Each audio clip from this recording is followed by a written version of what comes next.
Okay. Well, we will go ahead and get started, and more folks may be coming in. My name is Hannah Mira Friedland. I'm a manager of strategic projects at Main Street America, and we are glad to have you all here today to discuss the GM on Main Street grant program that has just launched for 2025. We're really excited to be able to partner with GM and offer this program. To communities looking to implement transportation-focused projects in their downtown districts. So I'm going to share a screen. We will have time for questions at the end of the presentation. So just a moment of housekeeping. There is a Q&A button at the bottom of your screen, and you can use that to submit any questions that you may have. And then at the end, I'll be able to go through those and answer them. So your question may be answered during this informational webinar. And if not, we can either discuss it during the Q&A session, or you can contact us at the end, and we can discuss any additional questions you may have about project eligibility or other questions. So I'm going to go ahead and share my screen.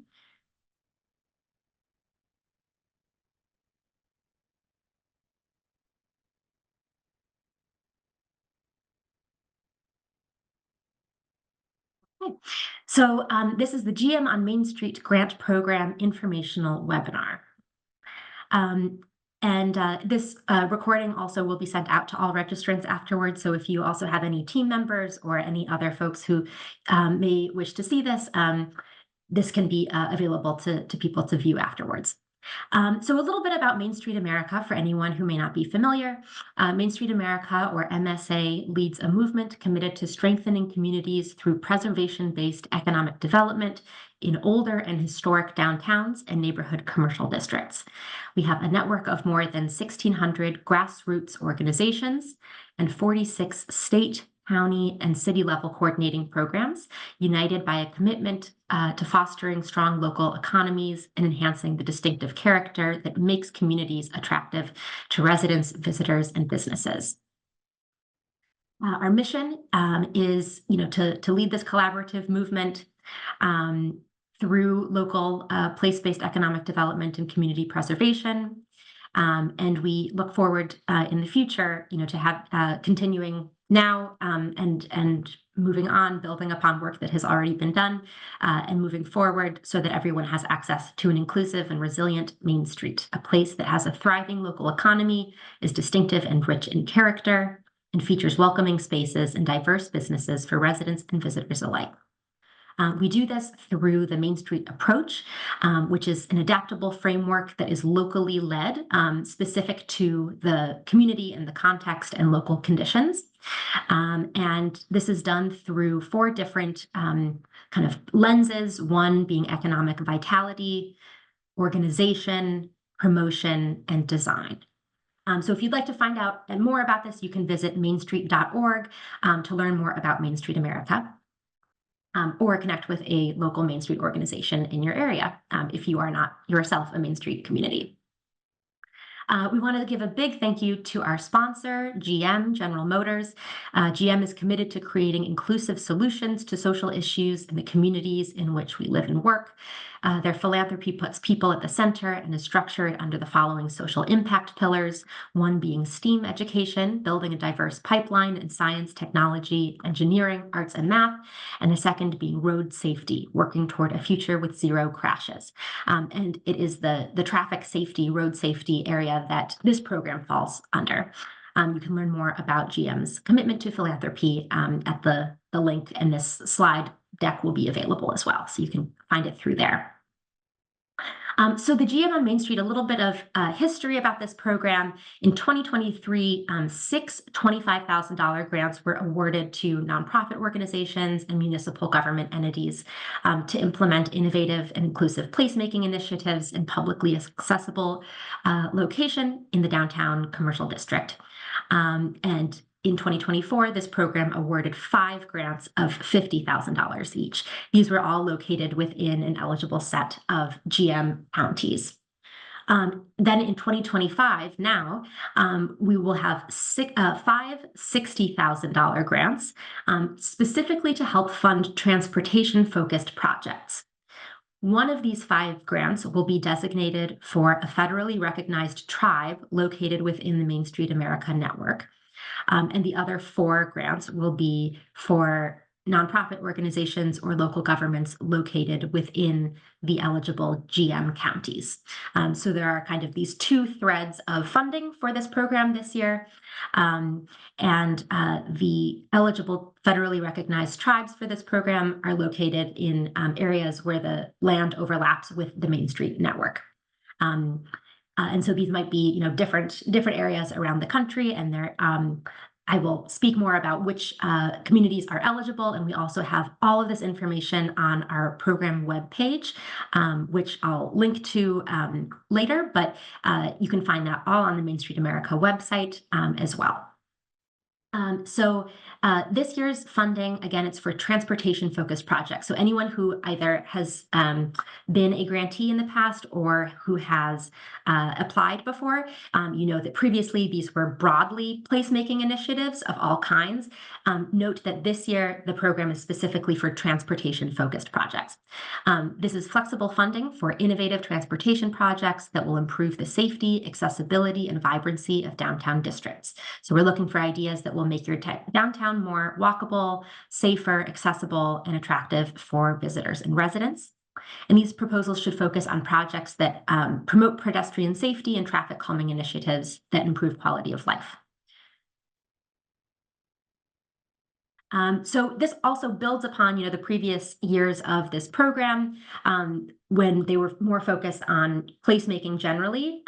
We wanted to also just kind of remind folks what that the kind of ideas behind placemaking generally, knowing that these will all be transportation projects, but they can be infused with aspects of placemaking within transportation projects too. So when we say placemaking, what do we mean by that? We mean strengthening the connection between people and the places they share, where placemaking refers to a collaborative process by which we can shape our public realm in order to maximize shared value.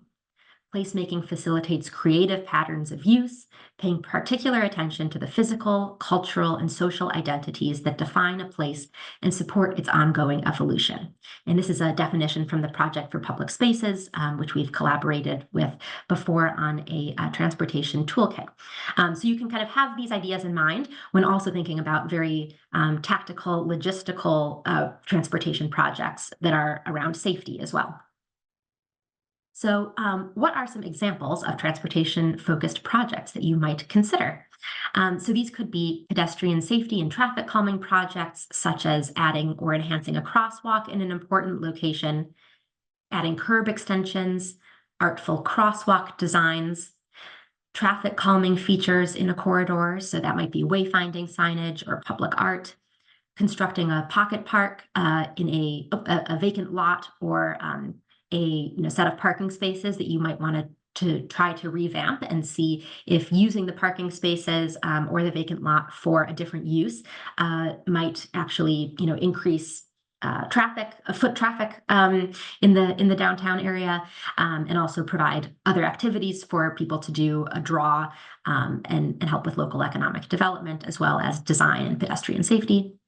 Alternative, uses of parking spaces or driving lanes for pedestrian-oriented parklet, bike corrals, or traffic calming planter beds, projects that improve accessibility for wheelchair users and strollers, adding pedestrian traffic lights, or adding audio features to pedestrian crossing lights, for example, crossing lights that also speak the number of, when it's time to walk across and to speak how many seconds left one has to cross the street, which can be helpful for visually impaired people, but also anyone to have another way of communicating that information.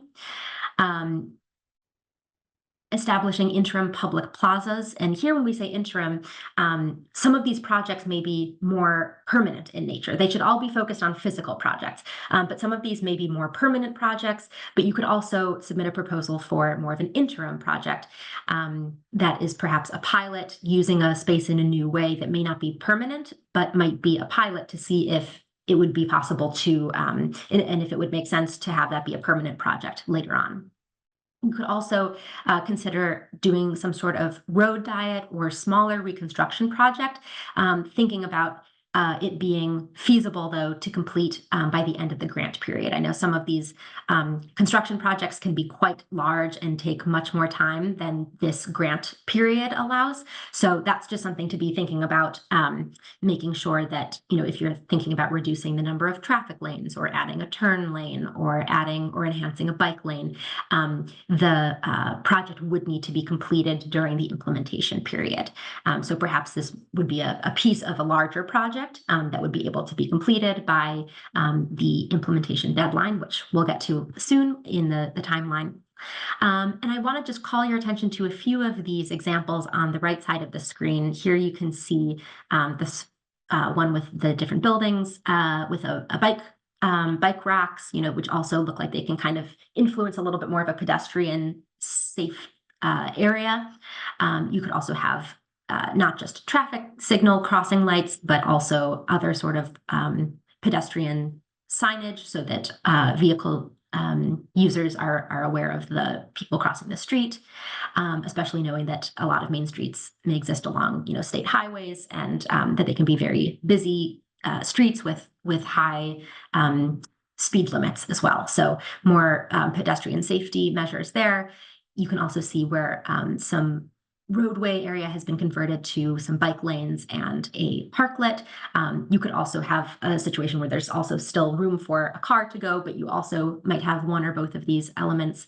Below that, you can see where there's been not only more accessible crosswalks that can be used better by wheelchair users or stroller users, but also consideration of stormwater management, where the sewer is there kind of in the middle of the picture. And then also here, the bottom picture is a crosswalk that was designed by Native American artist Autumn Cavender Wilson in the Upper Sioux community, or Granite Falls, Minnesota. She is a traditionally trained Dakota artist who has used historical elements, but also elements that represent Dakota people's continued and future existence in this area, all communicated through a pedestrian safety measure as well, that is both, contributing to pedestrian safety and traffic calming, while also incorporating the local community, and is significant in many ways as a result. So these are all just some examples of something that you might do that works well for your community. Some additional types of projects you might consider are sustainability upgrades, such as boosting rideshare or taxi safety by providing safe places for people to meet in designated areas, installing EV, electric vehicle charging stations, or installing multimodal charging hubs for electric scooters and bikes. These are a few images of some projects that kind of fit along these lines.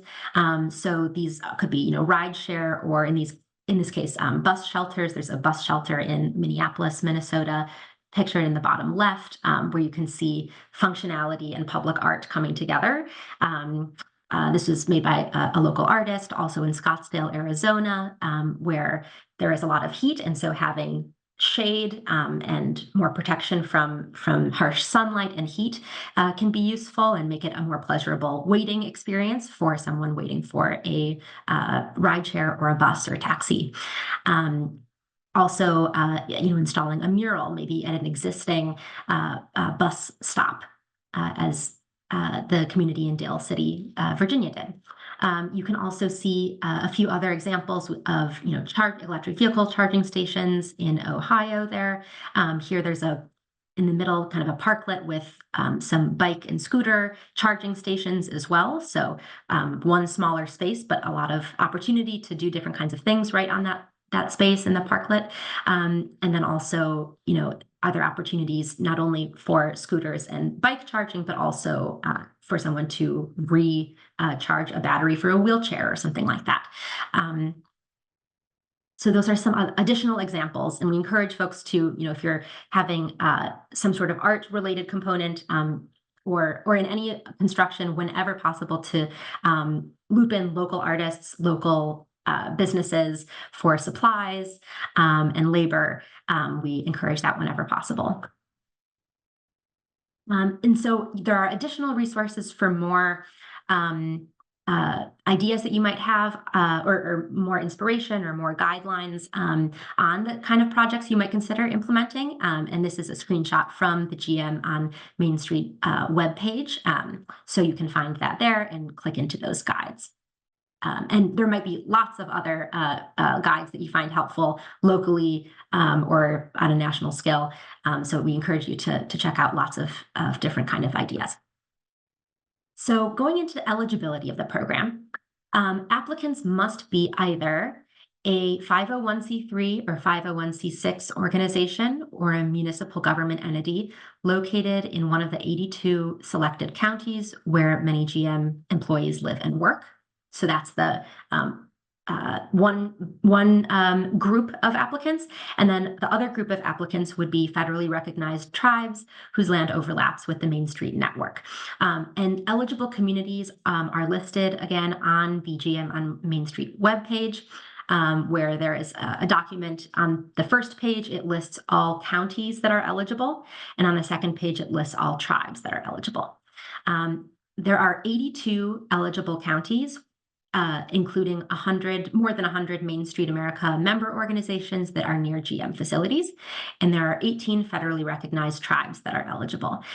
Do note that this program is open both to Main Street America member organizations, but also to non-member organizations as well. Applicants may submit up to one application per organization. And previous GM on Main Street grantees are eligible to apply again for the 2025 grant cycle. This could be building upon a previous project. If you already received grant funding, it could be building upon that project, or it could be for a new project. And previous GM on Main Street grantees, one thing to note here is that you must demonstrate successful completion of the prior grant project and discuss that in your application. So as far as the GM facility counties, these states include Georgia, Indiana, Kansas, Kentucky, Michigan, Missouri, Ohio, Tennessee, and Texas. And here I'm going to just kind of flip through here so that you can see the different counties that are eligible. So these are the counties in Georgia that are eligible. These are the counties in Indiana, Kansas, and Kentucky that are eligible. These are the counties in Michigan and Missouri that are eligible, in Ohio and Tennessee, and in Texas. And this is the first page, the first slide of tribes that are eligible. And this is the same information listed on the online document as well, so you can see where the tribal land overlaps with which counties and in which states. Note that for the tribal community grant, the funds are going directly to the tribe.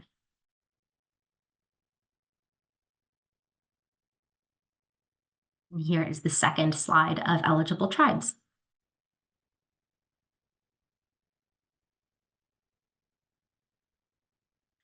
So as far as eligible grant uses, these are a list. This is a list of eligible grant uses. These are good to use. So construction or installation supplies and material, equipment, labor costs for the construction, rehabilitation, or installation of the project, or artist fees. Artist supplies and fees associated with a community engagement design process. For example, if part of the project is a mural informed by facilitated community discussions, other physical items related to the project. And then if there's one-off event costs or programming or activation for the initial implementation of the space, that's okay. And then up to 20% of the $60,000 grant budget, or a total of $12,000, may be used for engineering and architectural plans or fees.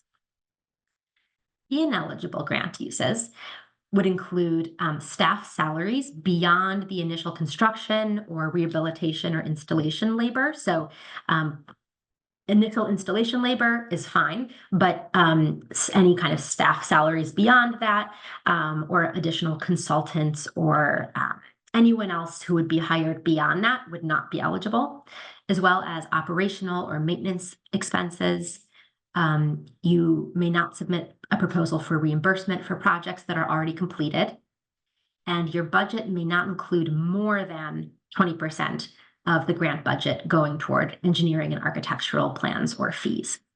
And then also projects may not be submitted by a religious congregation. That's something to note as well. So if any of the grant funds in the budget would be allocated towards this, that could disqualify the entire application. So make sure that the budget does not include any of these components.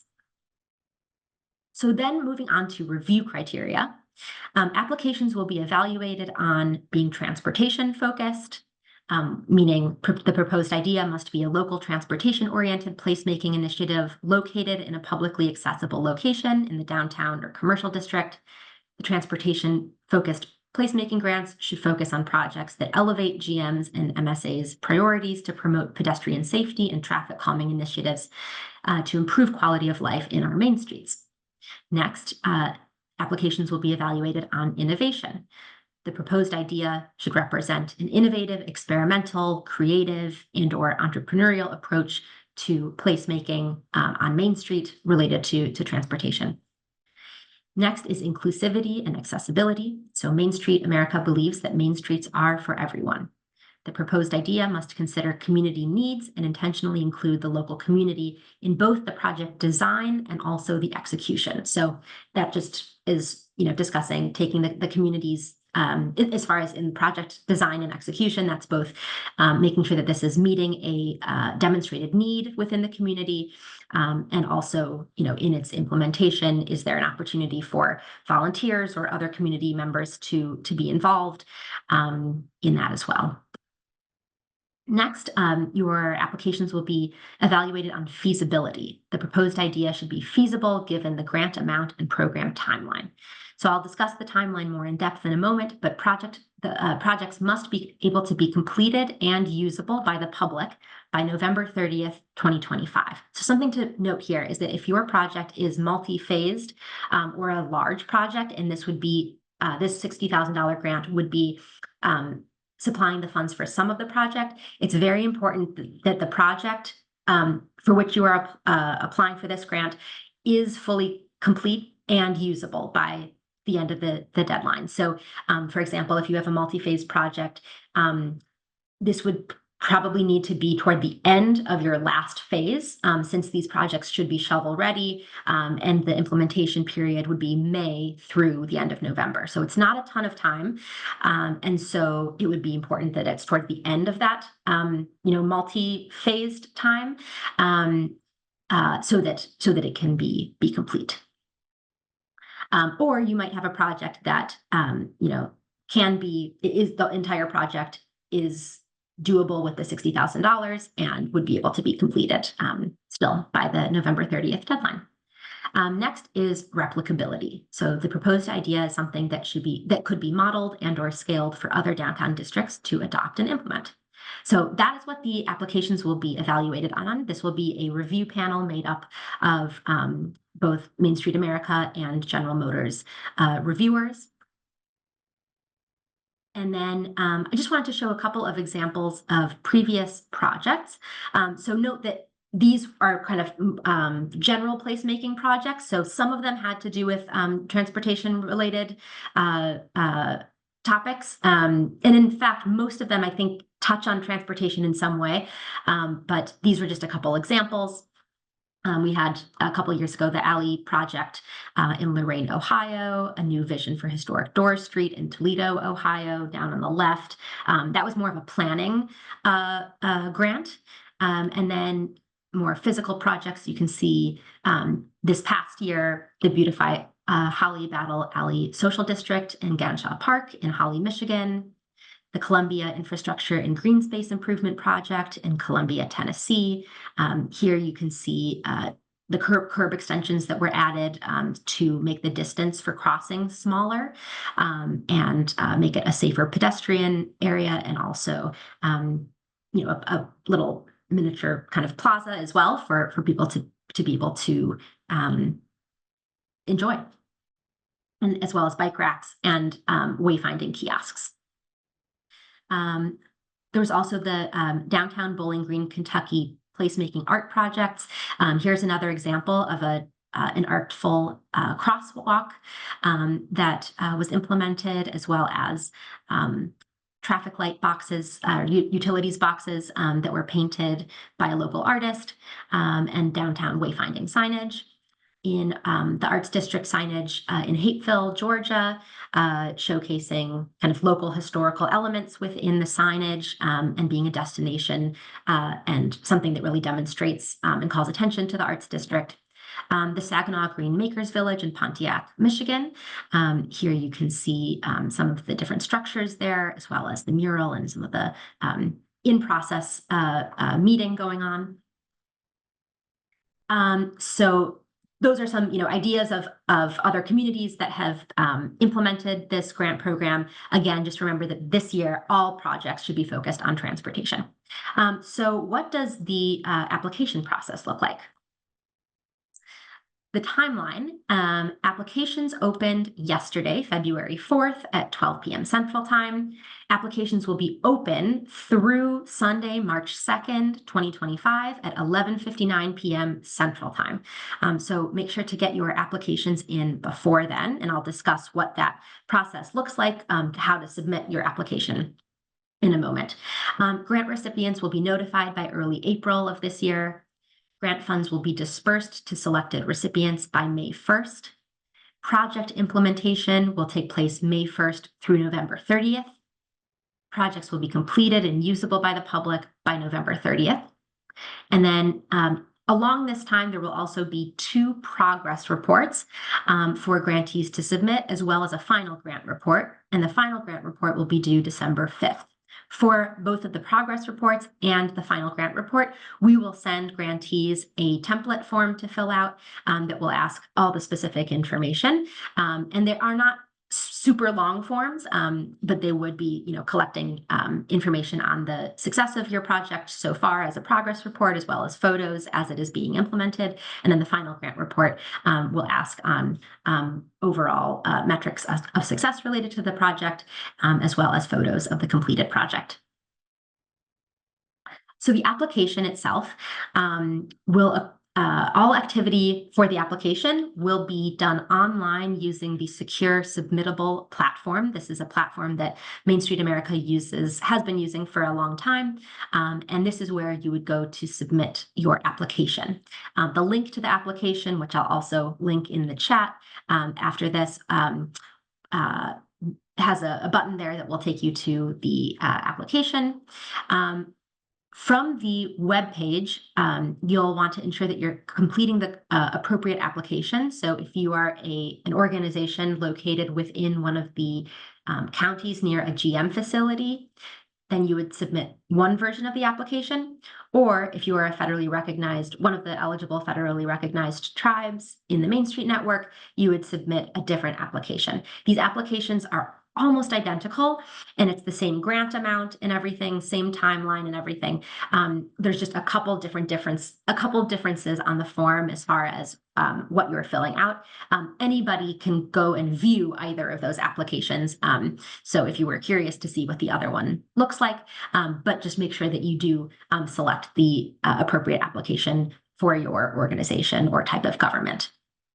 The application itself will include basic organizational information, some short response questions, a detailed proposal document upload, photos of the existing project site that you will be asked to upload, as well as an opportunity to upload any additional materials like renderings, biographies of local artists, or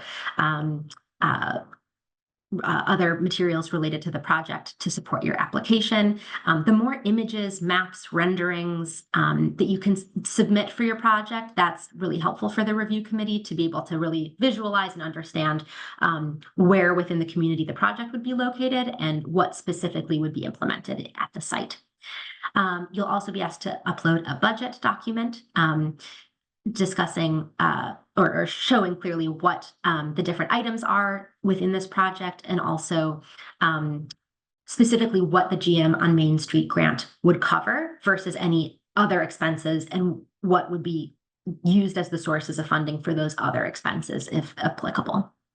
You'll also be asked to provide a project timeline, step by step, for your project. And then you'll also be asked to upload at least 1 and up to 3 letters of support for your project, demonstrating community alignment and consensus and support for the project. One note here is that if you are a tribe that is applying, and if your land overlaps with a Main Street organization, you're encouraged to upload 1 letter of support that is from a local Main Street organization. So this is what you'll, where it says apply now, and there are those 2 yellow buttons, the application for organizations in eligible counties and application for eligible tribes. This is what you'll see on the GM on Main Street program webpage. And so that from there, that's where you'll click the appropriate selection for you. So if you select applications for organizations in eligible counties, you will complete this application on the left, and you can see it says GM on Main Street Grant Program 2025 for nonprofits and local governments within eligible GM counties. Or if you select application for eligible tribes, you'll see the GM on Main Street Grant Program 2025 for eligible tribes.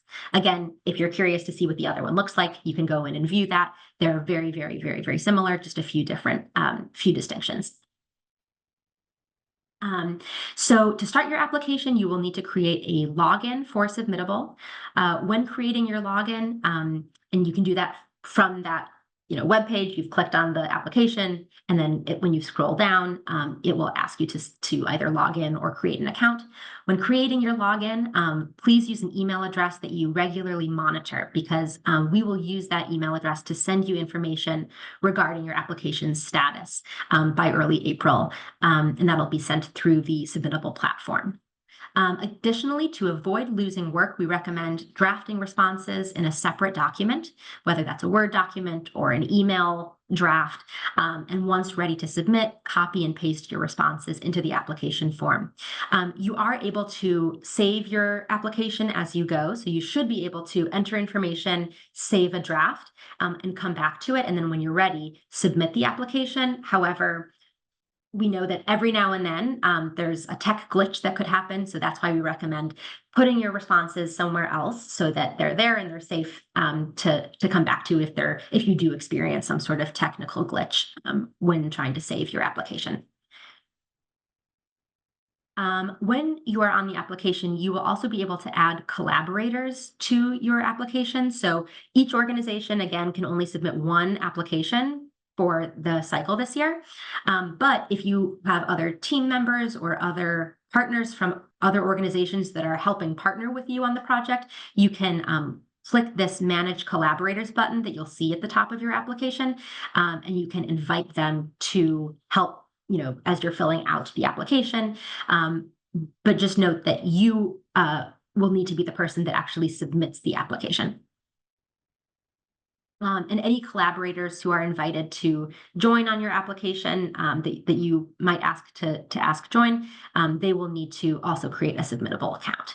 And that's not required. You might just submit the application yourself, but this is an option if you would like to add additional people to help create your application.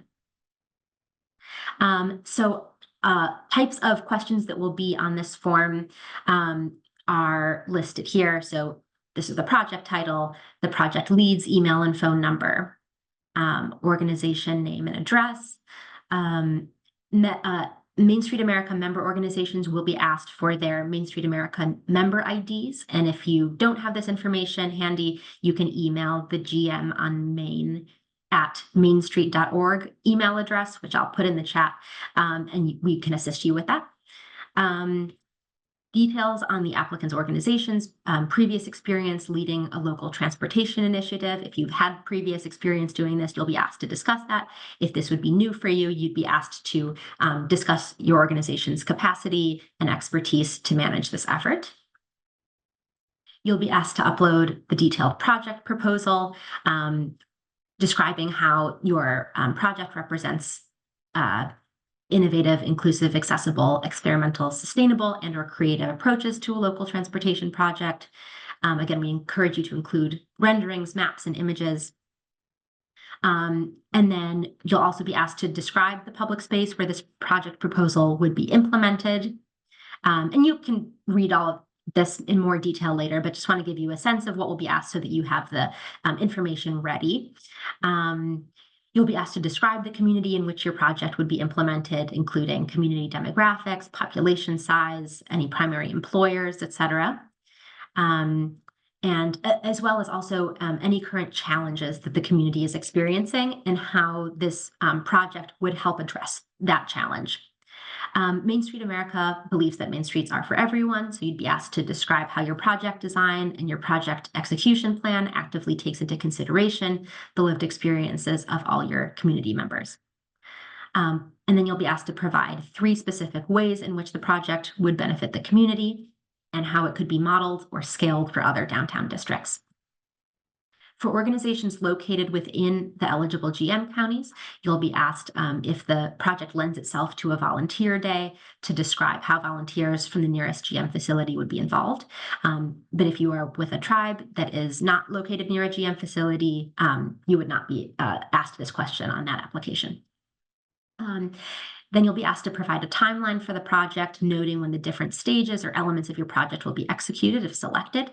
Again, keeping in mind as you're crafting your proposal that grant announcements will be made in early April, grant funds if selected would be dispersed by May 1st, and then projects must be completed between May 1st and November 30th. Additionally, you'll be asked whether your project needs more than $60,000 to be completed. If so, you'll be asked to describe how you will cover the remainder of the budget.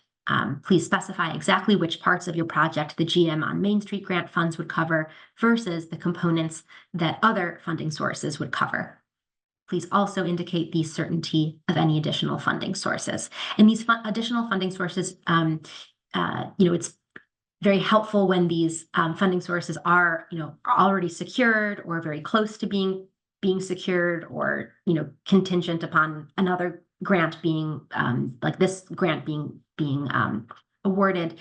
So having all that information is very helpful. Additionally, you will have some uploads to enter into your application. These include the itemized budget, showing how the grant funds will be used, your letters of, and make sure that you do include the cost of labor in your budget. So make sure that that is accounted for. You'll also be asked to upload a letter or letters of support. Again, all applicants must submit at least 1 letter of support, but you may submit up to 3. Applicants other than the local Main Street America member organizations are encouraged to submit a letter of support from your local Main Street member organization if you have one. And then also include 2 to 3 photos of the existing site where projects would be implemented. So these are kind of the before photos. And then if you're awarded the grant, then you'd also be submitting kind of the after photos of the completed project.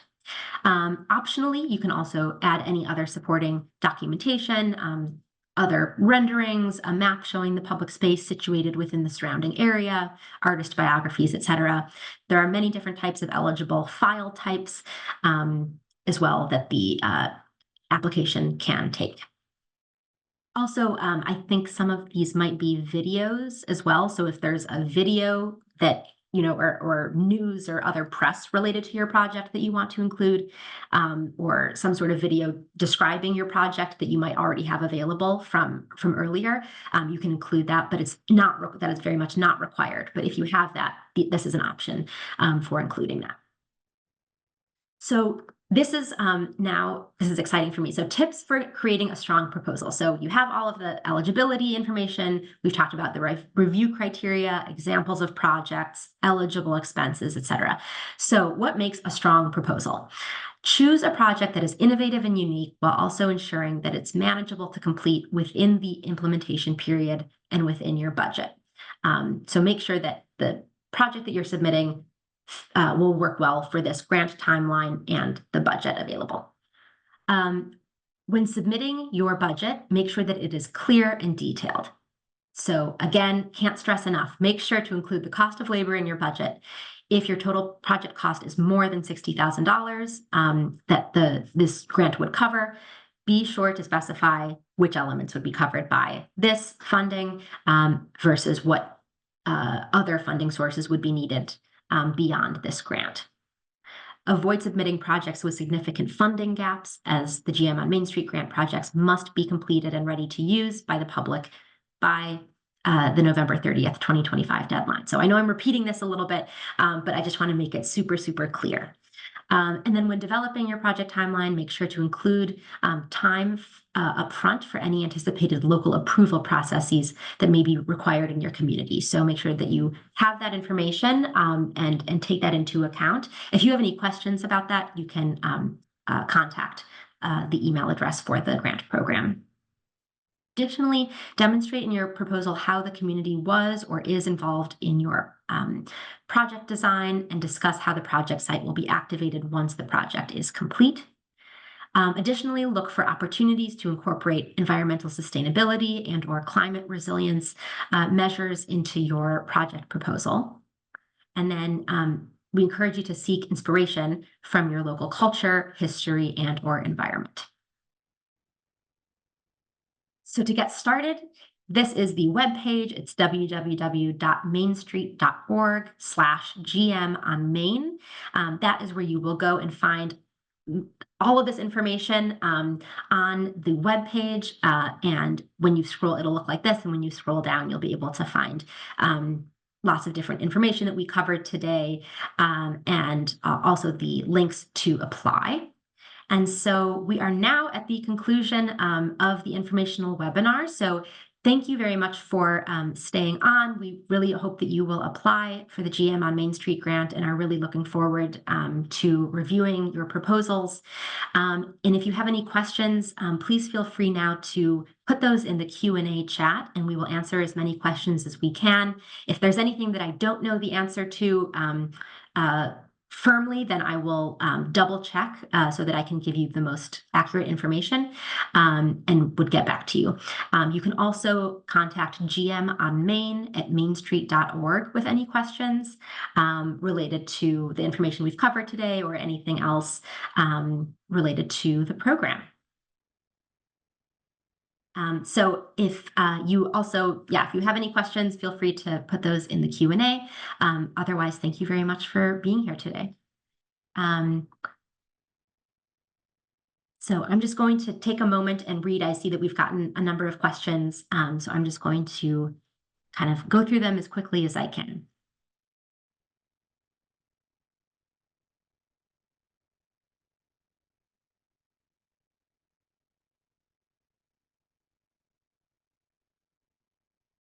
So one question is, someone is located in, a town is located in 4 different counties, and 2 of them are eligible counties. The downtown area is in a different county.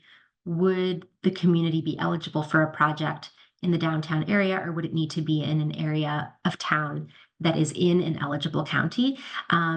This would need to be, I believe, in the eligible county. The project site itself would need to be located in one of the eligible counties. So just want to answer that one.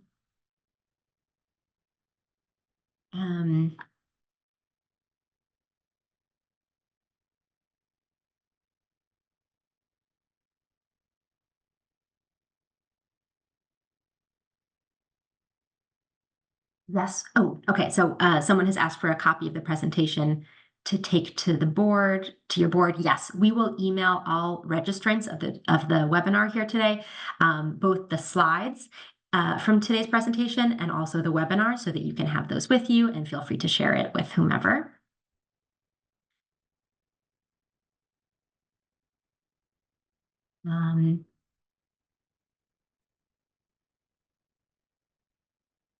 And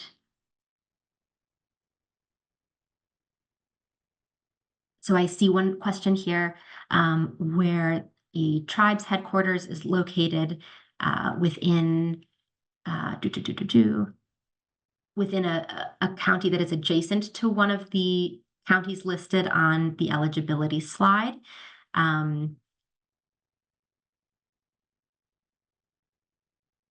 Yes. So, okay, apologies.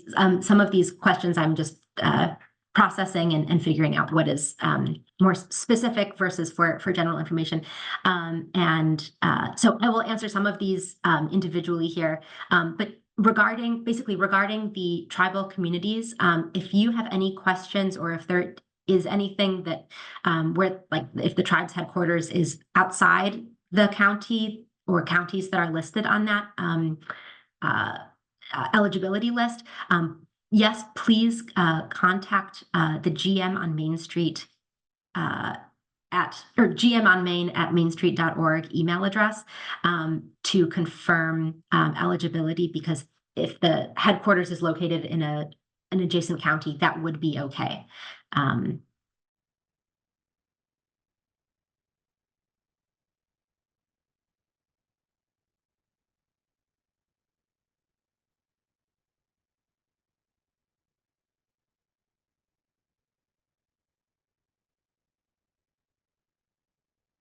Okay.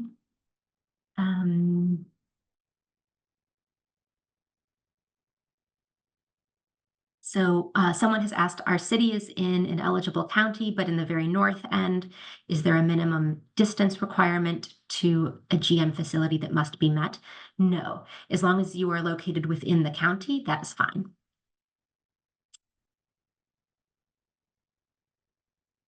And someone else also asked if we were supposed to be all seeing each other. This was a webinar, so with this particular format, it's just the presenter speaking and the slides here. Thanks for asking. And there are a couple of additional questions that look more specific to the community. So I'll take a look at these afterwards and answer these this way. So thank you, everybody, for your patience. We are going to close. We'll take I'll stay on for another couple minutes in case anyone does have any other questions that come up. Otherwise, please feel free to head out, and we will make this information available to you. In the meantime, though, am going to put some important links in the chat. I will stop sharing the screen and put in the link to the web page because that's quite important.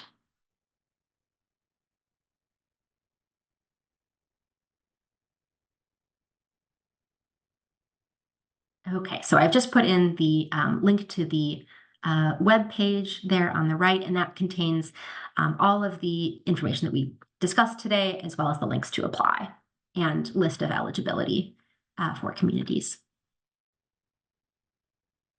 Someone has asked, could the funds be used for a mobility study for a potential project?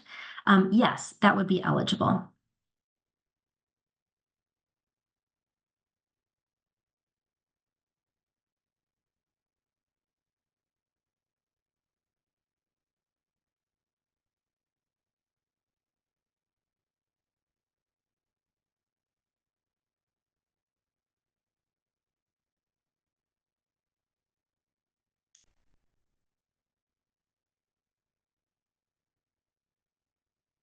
I'll just wait a couple more minutes in case there's anybody else who has any questions.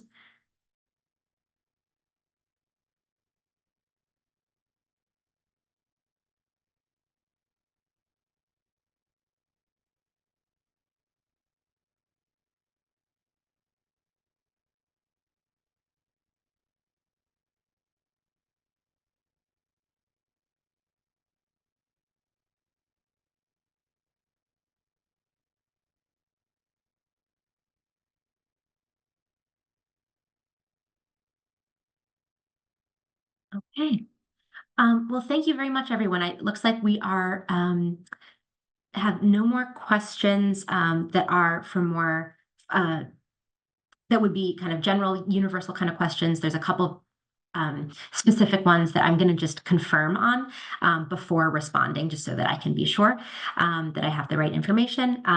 So again, mainstreet.org/GM on Main is where you'll find all this information. Thank you again for joining us today. We hope that you apply. And if you have any questions, please get in touch with us. I will put the email address here in the chat.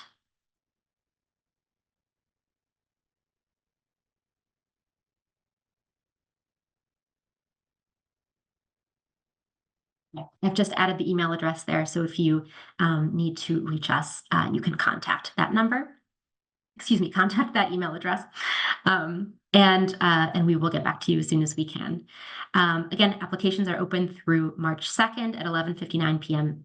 Central Time, and we look forward to reviewing applications. Thank you so much, and we will hope that you have a wonderful day and are very excited for this program this year, and to see the wonderful projects that are implemented through this program. So thank you so much and have a great day. Bye-bye.